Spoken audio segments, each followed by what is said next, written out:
Today we're continuing our 200 series journey. What do I mean by that? Well, in previous episodes you saw me fit a new bull bar before the trip, and since I got back you've seen us clean the outside and decontaminate that biohazardous interior. And today, well, this thing needs a lot of love and we're doing a full mechanical on it. We've got a whole bunch of parts to help get this thing fighting fit again and get it ready for its next trip. Now James didn't want to have anything to do with this, and fair enough too. I broke it, I should fix it. We all know that's not how I roll. I've enlisted the help of a heavy diesel mechanical expert, Levi. He's going to run you guys through exactly what you need to look out for when you get back from your next four-wheel driving trip. Before we get stuck into the full mechanical overhaul of the 200, I thought I'd introduce Levi. Mate, tell the people a little bit about yourself. Well, hey guys, I'm Levi. I'm a qualified heavy plant mechanic. I finished my trade when I was 18 years old, so I've been doing this for about 11 years now, specializing in agricultural equipment and construction equipment. But when it comes to four-wheel drives, it's all nuts and bolts, and all of those principles are still the same. Well, I think I've chosen the right person for the job. I'm going to try and make James proud and help you out as much as I can. But in the meantime, I reckon you should show the people what we're going to be doing today. All right, let's take a closer look at what we've got to work with. So first on the agenda is our engine service. Now Sam told me that this thing was subjected to a little bit of water. He had the bonnet completely covered in fresh water. Now fresh water isn't that much of a concern, but when our engine goes underwater, there's a couple of things that we really want to check just to make sure we don't have any buildup of rust or corrosion. Now we're going to go ahead and service this engine using all of our Ryco service filter kit, and we are going to replace our engine oil filter, fuel filter, air filter, transmission filter, and all oils accordingly. We're going to be using Penrite for the big two here. It is Australian owned, perfect to withstand anything that the harsh Australian environment can throw at it. This 200 series is fitted with a cartridge style oil filter. The benefit of these oil filters is you can get in between the element and check for any sort of foreign debris or bearing material. Just loosen the fronts. Yep. Right, see how they're on these slots here? Yep. Then take the back off completely and slide the bash plate towards the back of the vehicle. Because this would leave a nice indent in my face. Exactly, if you dropped it. And I'll do that. Yep. And then all I want you to do is drop the rear diff oil. Yep. And I've left the spanner over there. That sounds like a full day's work to me. Ooh, all right, well, I didn't listen to what you said. That one's out. All right. Just start. Yeah. That one's out too. All right, good. All right. Levi, just pretend I listened to you. Okay. Are we ready for the big moment where I wear this? Keep going. Alrighty, folks. This is the 5th bolt I've touched today. All right. That was quite loose. Now it's good practice to make sure that you check that you can loosen that one before you drop the oil, just in case you can't. In this case, I'm not going to do that. I'm a gambling man. Oh my lord. Yeah, it actually doesn't look too bad, considering what you put it through. There's a bit of metal shavings going on. But shavings or just moly lube? Shavings. Nice. You know, that's all we need, a proper blowtorch. Mate, I've got that really important thing that I've got to do that doesn't involve this. So it should only take me 20 minutes or so. So you just carry on. I'll be back soon to help, I promise. All right, well, don't take too long because I will need your help later. All right, it'll be quick. It'll be quick. All right, done. All right, let's give this thing a go. We'll only get one shot at this. Sees everything you ever wanted.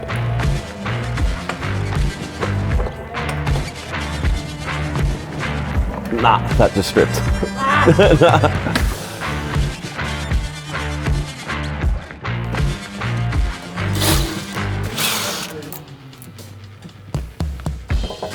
Oh yeah.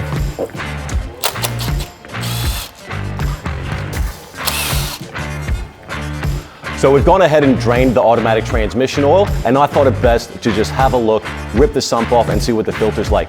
Now these filters filter out the friction material that's in the clutch packs on these automatic transmission. This one looks like it's never been done before, so we're just gonna go ahead and replace it with a brand new Ryco one. Now it is also good practice that when putting these things back on, there is a rubber O-ring on the suction side. It's good to grease that up with some rubber grease, just so it's ease of installation.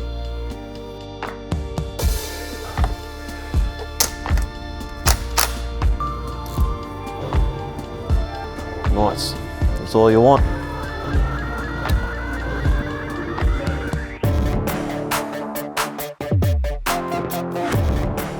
Now Sam told me he had this thing underwater, so this is the perfect opportunity with this front wheel off to check for our bearing clearance.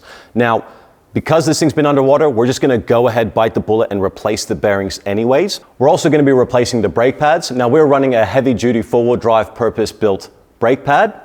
We were very happy with the performance, but we did notice that they were a little low before the trip. So we're gonna go ahead and throw a fresh set in.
Last step of the process in this 200 series service is replacing the cabin filter. Now, Sam is a bit of a grub, and even though he's cleaned the interior, it's best that we go ahead and replace this because I'm sure it has not been replaced for quite some time. There's no point in having a dirty cab filter. It's just gonna make the whole lot filthy again with that red Outback dust.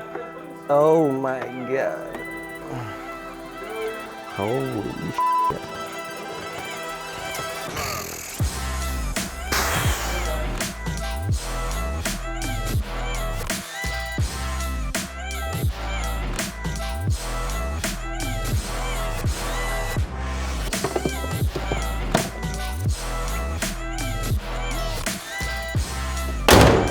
That's me finished with the 200 series. As you can see behind me, I've also fitted the flares just to complete the look of the Big 2.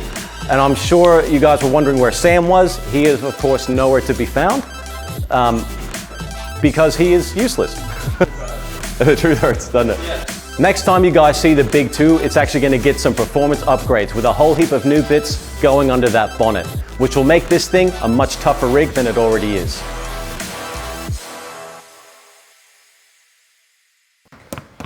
It's still coming, man. You probably can't see it in the air. Oh, I should probably stop. I'm going to stop doing this. The Porsche. Right, maybe let's not do that anymore.